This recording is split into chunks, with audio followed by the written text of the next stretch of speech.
fight her. Oh, big right hand! One punch! That is it! Forget about the count. It is over!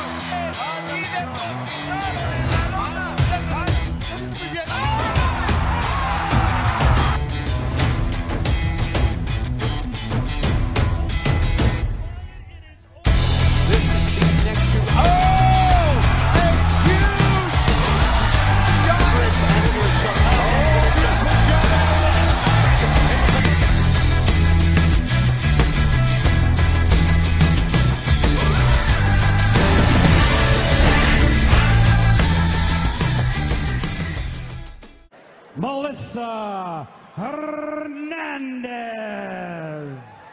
In the female divisions, it doesn't matter where you look.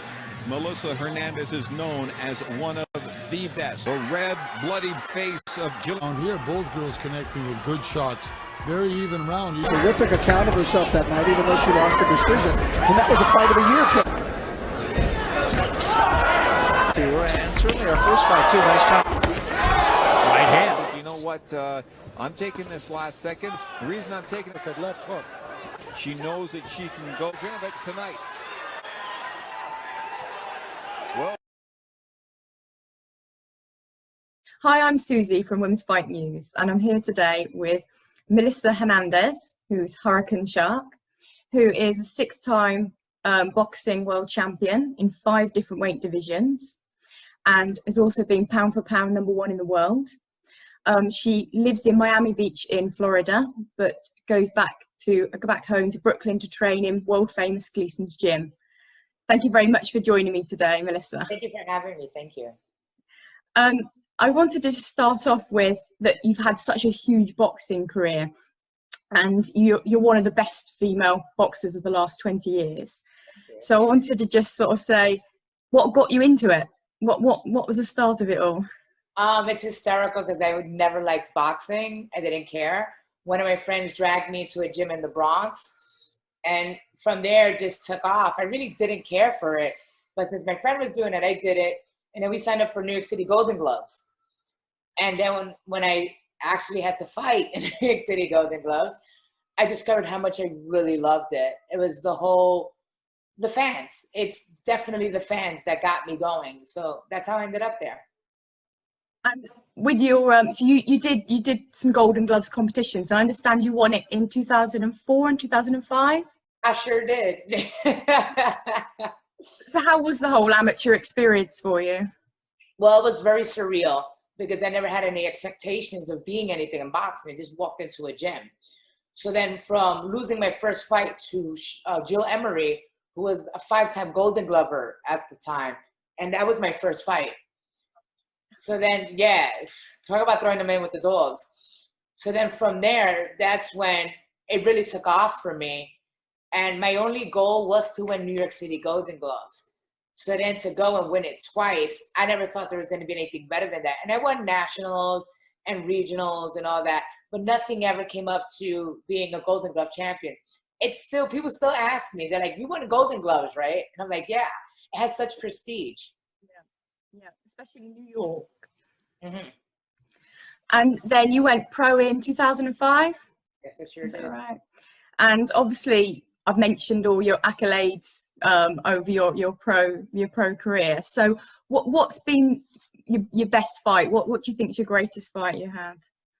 They all been my greatest fight, even my losses, just because the fact that I came out healthy. I know that sounds kind of crazy, but it's just like when you go in there, you don't know what's going to happen. So the fact that I came out, I'm like, all right, cool, that was great. I mean, there's times where I'm like, I could have done better. But right now, to pinpoint my greatest one right now would probably be my last one, because I had been retired 3 years and they kind of threw me in the ring, you know, like bring in this old dog for the younger, you know, for the youth generation. And I schooled her. You know, she had no clue who she was fighting. I think she had made a statement saying, oh, I remember who she was.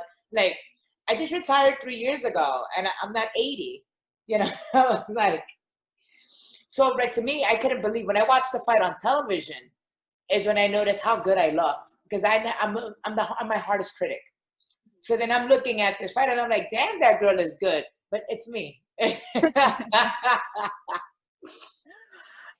And I mean, you've fought some top opponents because, like, I mean, Jelena 3 times. God damn it. And Layla McCarter 4 times. Yeah. And some people still have them both in the top 10 pound for pound even today. So, you know, the top opponents, weren't they? So yeah, nobody else wants to fight them, so I'll fight them. I mean, what's the worst thing that can happen? I catch an L? Doesn't matter.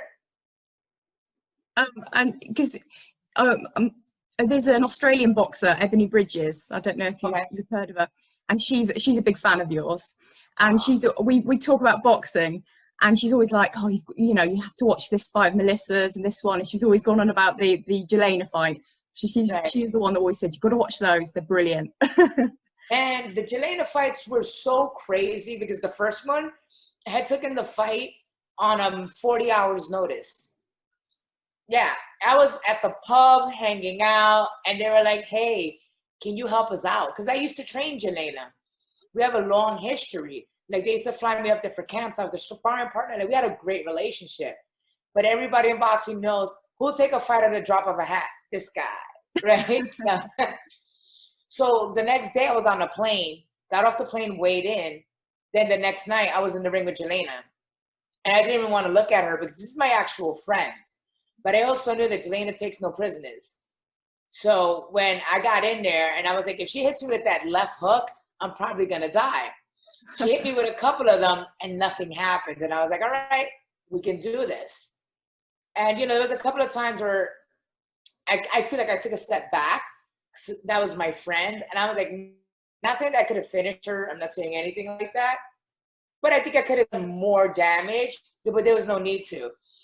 And then when I won, it was even better. Because you won the first 2 fights. And then the third one's even better. The third one's obviously a bit controversial because, you know. Let's talk about it. Because I never talk about my losses. I'm a gracious loser. I think I lose better than I win. Because I don't talk. But that fight has me so mad because I went there for a 3rd time. I'm already going to Canada 3 times. Everybody's like, it's a bad idea. There was no reason for a rematch. I had beat you 9 rounds to 1 when I took the WBC away from you. I gave you a friendship thing by giving you the rematch. Cool. Round, 3rd fight, what is it? Round 21, right? God knows it. So she gets cut open because she jumps down and I think she hits her head against my head and she splits open. Right there, that fight should have been stopped because it was the first round and she had a disgusting gash. But they wanted her to have that belt back. So then I also don't want to keep smashing you on the face, you know, when you have all this blood coming. They kept stopping the fight so the ref can check the cut. Just stop it already, you know? No. Then it comes, I slip once, they call it a slip. 2nd time, I slip again, they called it a knockdown. And I already hurt my heart because I knew it was going to happen right there. Then the next round comes over, they stop the fight due to the cut. And she won by that slip. And that is heartbreaking for me because I'm like, we were only in round 6. Everyone that's watched my fights knows there's no coming back for you. You can't knock me out in the first 3 rounds. You're not beating me. I'm that fighter that gets better towards the end. But yeah, I never really was outspoken about it. And now I'm starting to be outspoken about it because she's up here and I kind of had to reboot my whole career again. So it's a little bit, you know, it's a little bit crazy, but hey, I'm at 140 now and I'm rocking the waves again. So I've tried to score it myself. And even if I counted it as a knockdown, I still felt like you won by a point. Right. Even with I was on the back foot. I saw the fight where she kept coming forward, but she wasn't touching me. And this is the bad thing about being me as a boxer. I can fight on the back foot. Many women cannot fight on the back foot. I do my best work going backwards. So then it also depends on the judges because this is where boxing messes up a lot. It depends on what the judge feels like. If the judge likes somebody that goes forward, back, but you got to score the fight on how you score it. I come out every fight like this. obviously shit wasn't landing. So how can that person win unless I'm not throwing? And with Jelena, and I hate saying it, I was picking her apart. I fought her smart. I didn't have to engage. And every time she threw, I was there with the counter. But for a lack of better saying, I think Jelena fights like a great female fighter, bringing it back. And I think I fight, and I hate saying this, like a male fighter. You know, and I don't put gender in boxing, but you know how like guys are a little bit slicker and women are, they're just aggressive. Yeah. And I hate that I even made that like an analogy for it, but it's the best way to make, you know, the not so smart boxing folk understand. I know what you mean, because you don't see a lot of fighters with your movement. Right, we're slick. Yeah, because you were like dodging a lot of it. Right, right. Look at Katie Taylor, right? An amazing fighter. Picture perfect technique, but the girl ain't slick. You know, she'll bob and weave, but there's no finesse to it. Does that make sense? Yeah, no, totally. If someone watches you in that with Jelena against Jelena, and then watches Katie Taylor against someone like Pursoon, you can tell a difference, definitely. Right, and I want no part of Pursoon. I'm just gonna put that in the record. She's relentless, isn't she?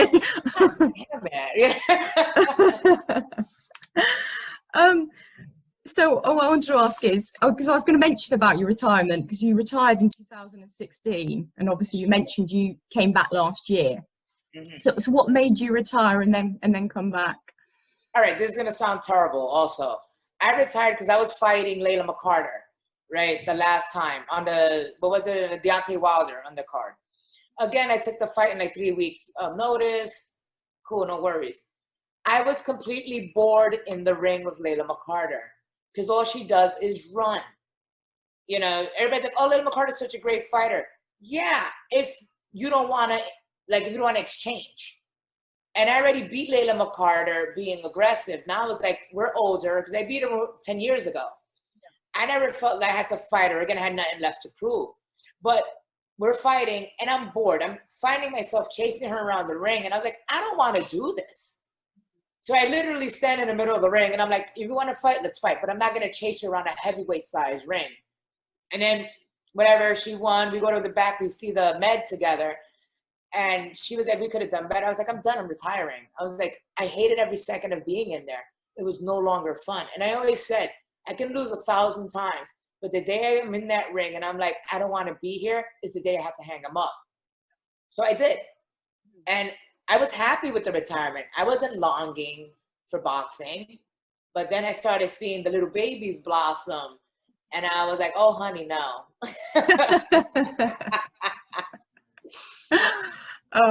So, I mean, I guess you've seen a lot of changes in female boxing over the years. So how do you feel like it's changed over the years? Because obviously this last year especially, there's been a lot of attention on female boxing. Well, what I love is the skill changed because we have it in the Olympics now. So now we have an end goal. And a lot of people don't understand that female boxing wasn't that skillful because there was no end goal. There was no Olympics. There was nobody signing you. So there was no reason to sharpen your knives all the time. Because if you look at all the old school fighters, you had like, what's her name? Lucia Riker. You had, and look, I'm a Lucia Riker fan. I think she's gorgeous. But I think that she couldn't fight me. I think I'm too slick for her. Same thing with the Christy Martins. Amazing fighters. But I think we've evolved. And that's how boxing is. It evolves. So now when you have all these girls that turned into women, as I like to call it, because in the amateurs, I think you're girls. We're pros now, we're women. And now these ladies got skills. And, you know, I'm here to collect those skills. So what's your plans then going forward? Because I mean, you can fight there's so many different weights. I mean, you've done 5 different weights. So what weight do you want? Who do you want? Now that I'm older, obviously I can't go down in weight anymore. You know, I'm Puerto Rican. My body was like, honey, no, we're not doing this.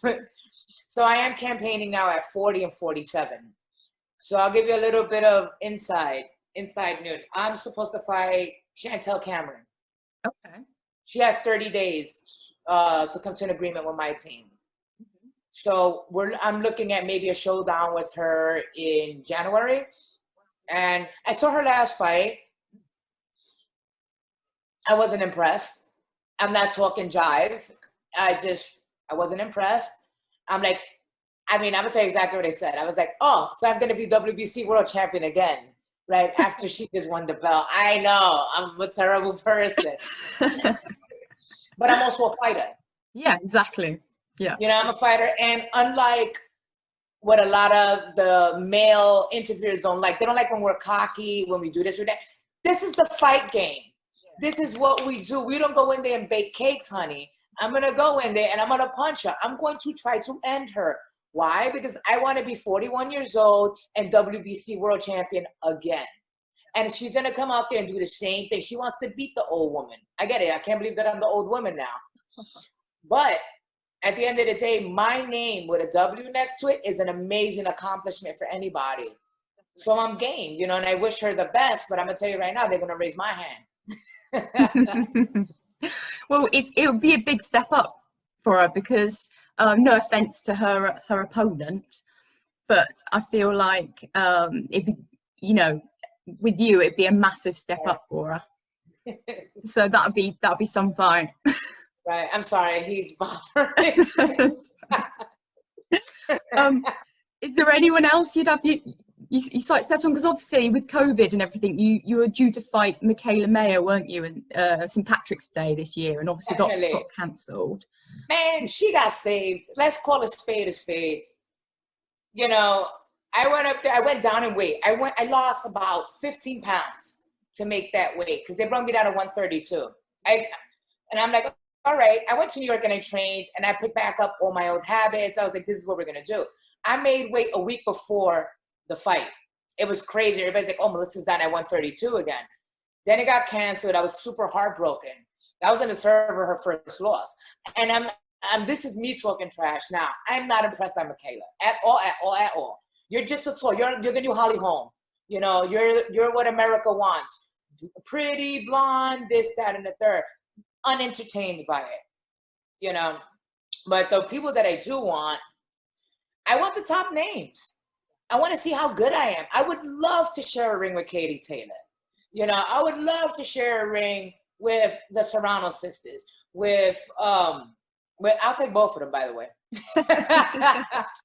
And then who is it? Cecilia Braekhus. McCaskill was supposed to fight me too. Okay. And they went around me and they took the fight with Cecilia. I don't blame them. That was all the belts. I would have found a way to do it too. But I also don't think McCaskill's up there with me. And I'm just talking about my slickness. I just don't think that these women, as good as they are, have been in there with somebody like me. You know, Mikaela made a statement on an interview saying that she spars with Terrence Crawford, that she spars with the other kid from Jersey that her trainer trains. I forgot his name. Great fighter too.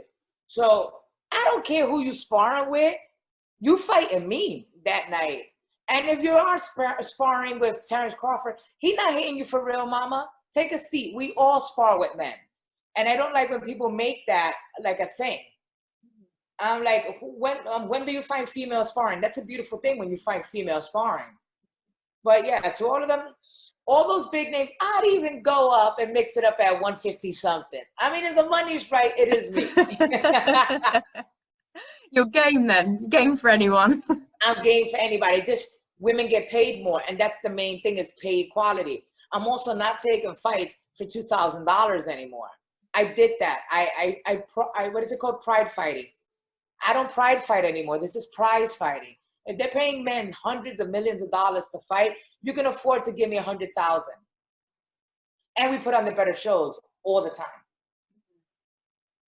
Yeah, no, it's a big debate at the moment, and it raised itself again, didn't it, recently, between Eddie Hearn and Heather Hardy. I don't know if you saw that exchange about women's pay, because Eddie was saying how, you know, obviously you've got to have it's the commercial value, so we need to bring in the audience to increase the value to get women to pay more.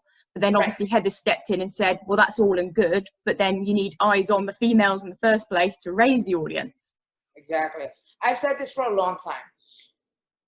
The problem with female fighting, with the not having pay, is that they're not promoting us.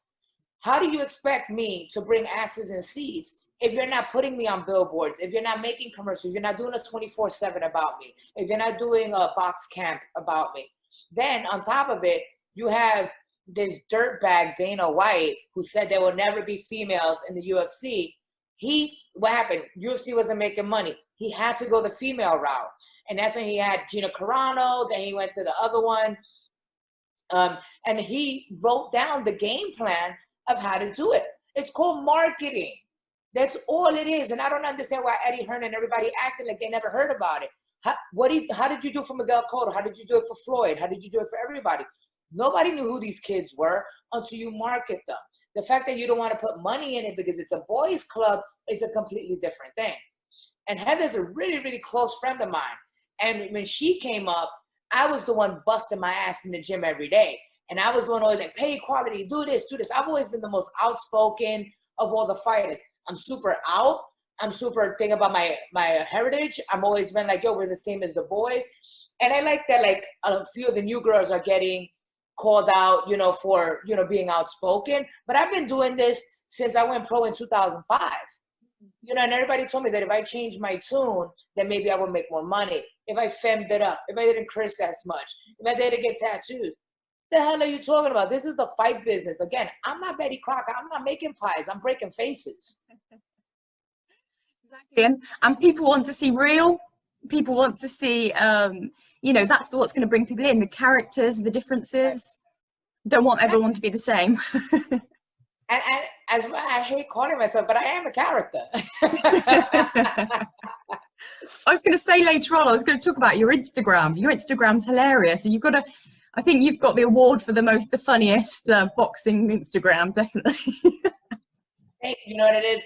I get up every day and look at the world we're living in, right? Everything is terrible, especially, you know, I'm living in America and I had Trump for 4 years. So I had to find light, you know, light at the end of the tunnel. It is a train. Let me make that very clear. But at least it's a funny train, you know? And then talking about, because we talked about some of the big names out there, who do you feel is the pound for pound #1 female fighter at the moment? Because obviously the Ring have just announced that they put Katie Taylor at #1 above Clarissa. So what's your opinion? She should be. It's Katie Taylor. Look, I'm friends with Clarissa Shields. Clarissa Shields is kind of the reason also why I left retirement. Because, you know, we were talking mess back and forth. And then she was in Florida, and I was like, oh, you want to spar? You know, she was like, yeah, come to my gym. I sure did go to her gym. She was weighing like 170. I hadn't sparred or anything. We did a whole 4 rounds, and we went toe to toe, right? And she was like, you still have it. She was like, why don't you come back? And I was like, you think I should come back? You know, and she was like, yeah. She was like, you really are good. She didn't know how good I was. She knew of me, but didn't know. So because of that, like, support, I came back. And me and her are close. Only reason why I think Katie Taylor deserves a #1 pound for pound spot is because the lower weight classes are super hard in female boxing. There's so much of us there. Because the women's weights go from like 118 to 147. That's where everybody's at. And it's not Clarissa's fault. You're just a bigger woman. You are. You know, and then that whole thing with the Layla Ali, get out of here. Nobody wants to see that. No one wants to see that. But for the bigger weight classes, yeah, Clarissa's amazing. She's the best, right? But there really isn't that many people in that basket. After you have Katie getting pulled from everywhere. Yeah, everybody wants a piece of Katie, don't Everybody wants a piece of Katie. Plus, Katie makes stupid money. Yeah. She makes so much money. Clarissa's up there, but also Clarissa's, what is she? 160. She may make 154. That's big for a lot of women, for us to be in shape. Like the biggest I think I can make and still be in amazing shape is 147. And then the girls are like 6 feet. I am a midget, you know? What are you 5'2"? Did I read? I'm 5'2" with sneakers on. So yeah, to suddenly come up against these really tall right, but women. I've always fought taller people, so it doesn't bother me. I have problems with people my same height. Okay, yeah, because you're so used to the. Yeah, I'm used to wobbling and weaving to go in. If I jab and that girl still jabs me, I'm stuck. I'm like, wait, how you still here? So I was going to ask as well, because you were saying about the entertainment side of it is, you know, it's prize fighting, you know, not changing who you are. You're obviously known for entertaining in your ring entrances as well. Yes, I know. So are we going to see more of that as you have some more fights? Of course. That's it. You know, I was one of the first women doing it. You know, this didn't start in pro boxing. This was in the amateurs. I would go in the area and it was like, who is that? And why she's so crazy? But what I have seen, and Clarissa's done it and a couple of them, they're stepping up their ring walk games. Yeah. No, yeah, you're right. I'm watching. I see you. So I'm gonna have to bring it up. But the thing about it, it's so, I don't want an entourage. It's my time. I'm gonna shine. So you know how you have people coming out with rappers and all that. That's the most. So what we're gonna do is we're gonna put on some Shaka Khan or some James Brown. We're gonna groove up in there. You know, that's how we're gonna do it. Sounds good. And obviously, boxing's your life, because you coach and you train people, don't you? Yes, and what about any passions outside of boxing? Well, I'm an artist. Like, so I paint. I do a lot of things. I paint. I do graffiti. I'm like a wannabe DJ, you know, anything that's full of just creating things. And I'm also an avid art historian. Like, I'm such a nerd. Like, when I go places, I go to art basels, all that stuff. That's my passion is art. And for for a cliche or a funny saying is, I'm still making art. I'm just using a different canvas, you know, and that's the way I look at boxing. That's true. Yeah, it's a good way to look at it. Yeah. Right. Well, I think that's everything. It's been brilliant talking to you, and I really hope this fight with Chantelle happens sort of January time. That'd be so exciting. It's gonna be awesome. Yes, I'm gonna keep my fingers crossed now. Yeah, feel free to contact me. Let's keep in contact, and we'll see how it goes. Yeah, no, definitely. We'll have to chat again. Yes, thank you. Thank you so much, Melissa. Thank you. Thank Bye-bye. Thank you for watching. If you enjoyed the video, please click like now and subscribe.